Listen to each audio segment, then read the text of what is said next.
A J-Mix exclusive.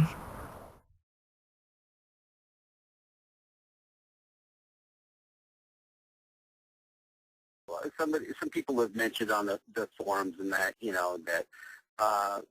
nobody supports what we're doing. Afeni doesn't support what we're doing. The foundation doesn't support what we're doing. We shot the fucking film at the foundation. I mean, I don't know how much more of an endorsement that it is as to what your project is about when you're shooting at the foundation, because if that were the case, how many other documentaries have been shot at the foundation? None. Zero. So let's get that out of the way. We went there in 2008 to shoot at the foundation. We were actually there for the Spaghetti Junction Film Festival, and all that sounds like a weird name. That's the Atlanta Film Festival. They call it Spaghetti Junction because there's a big interchange there. It looks like a bunch of spaghetti if you were to look at it from a map. Tupac Assassination, many don't know this, was the red carpet selection winner of that Atlanta Film Festival. Frank and I are very proud of that. They flew us out to attend the festival, and while we were there, we were in the middle of shooting Assassination 2, so we went to the foundation and saw Glow and talking with her a little bit, and this was before we did her interview. We were there shooting around, picking up B-roll, doing this kind of thing, and Frank and I are in the parking lot with the photographer that the film festival had sent along.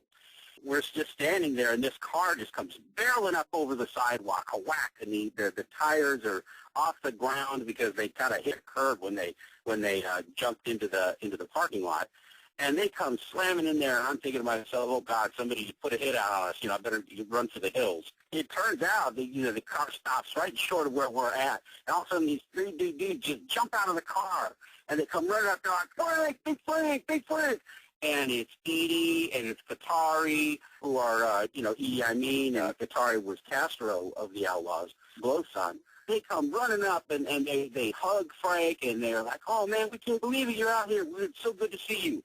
It was such an amazing thing that we were really lucky that we had a photographer with us. He shot so many pictures, in fact, that we had to tell him stop taking pictures. But it was a really important event because this had been the first time since the killing, or actually since the shooting, let's put it that way, and then his death, that had been the first time that the Outlawz had seen Frank, because everybody has to remember the story. Frank was at the hospital for a period of time while Tupac was in the hospital, but when Tupac died, Frank was leaving Vegas. He was gone because they got the announcement that Tupac had died, and Frank was rushed out from Suge's house. Reggie Wright told him, get out of here, and he got out, and he was on his way there. So he never really got a chance to say goodbye to the Outlawz at all. So from a face-to-face standpoint, Frank was like their big brother. So for them to be able to see somebody they hadn't seen in 15 years, now these kids are, they're over 30, and they were 16, 17 at the time. Here they come, and kapow, they're talking to Frank, and they're catching up. It immediately turned to the shooting. It turned to the assassination. It turned to where they were, what they saw, whether they saw anything more than Frank, and they went back over the events of the night. It was Qatari that said, I'm really glad that, that you were here because you remember it just like I remember it. They had a good opportunity to talk about it. I was there to witness the whole thing. You can see by the pictures on the fat guy in the glasses. And you can tell, there's just a lot of love between them. And I saw that right away. And it was a really great opportunity for them to get together and reminisce a little bit about what had happened because, really that was a frozen moment in time. That was when they last saw each other, was at that traumatic event. So it was really a really awesome opportunity. Now, when they were talking to Frank about what happened that night, did their stories conflict at all?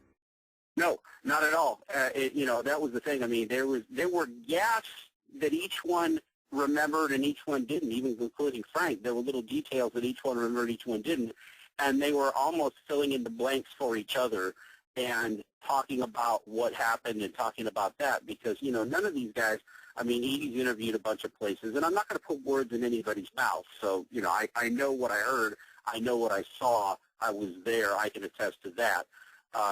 Whether or not these people want to say they said this or didn't say that, again, that's the problem with this entire investigation is people will say one thing, turn around, and completely deny they ever said it. It seems to be like a virus that goes around. But it turns out that in this particular case, no, there were no conflicts. There were no disagreements. There was no contention regarding what the mutual perception of everybody sitting in the car was. And, they didn't discuss a shooter per se. They didn't discuss that anybody knew the identity of the shooter. It wasn't like they said, oh, yeah, we saw it was this guy and that and the other. It wasn't that. It was more along what the events were that led up to the shooting, what they were doing and sitting in the car at that exact moment. And, it's one of those situations where if I was a heartless journalist, I should have turned my camera on because I had it. I was there shooting. I could have turned my video camera on. I don't think they would have respected that because, again, these are people that hadn't seen each other in, 15 years. So you tend to try to weigh the balance between good taste and getting the story. But I would tell you that, no, there were no conflicts. Now, I'm going to ask you to speculate here, but do you feel that sometimes that public statements versus statements made in private amongst friends differ because the murder has not been solved? Do I think there's contradictions between statements that are made in public and statements that are made in private? Is that what you're asking? Yes, sir.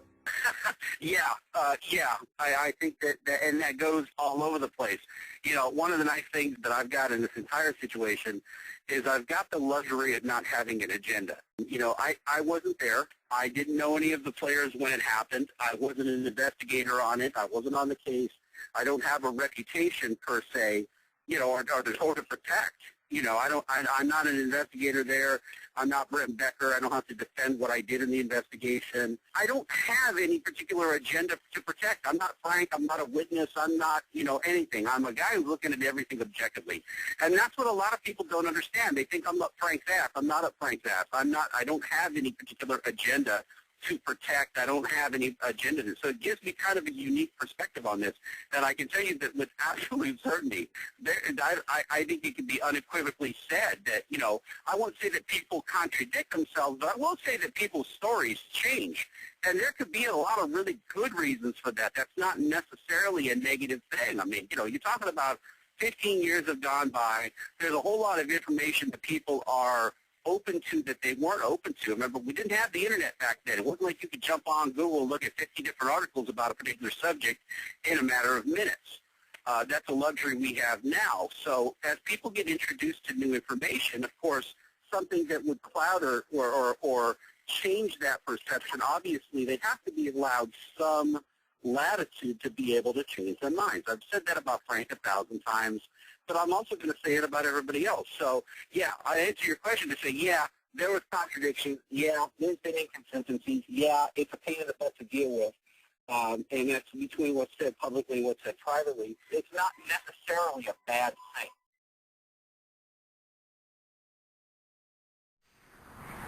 A J-Mix exclusive. What up, shut up?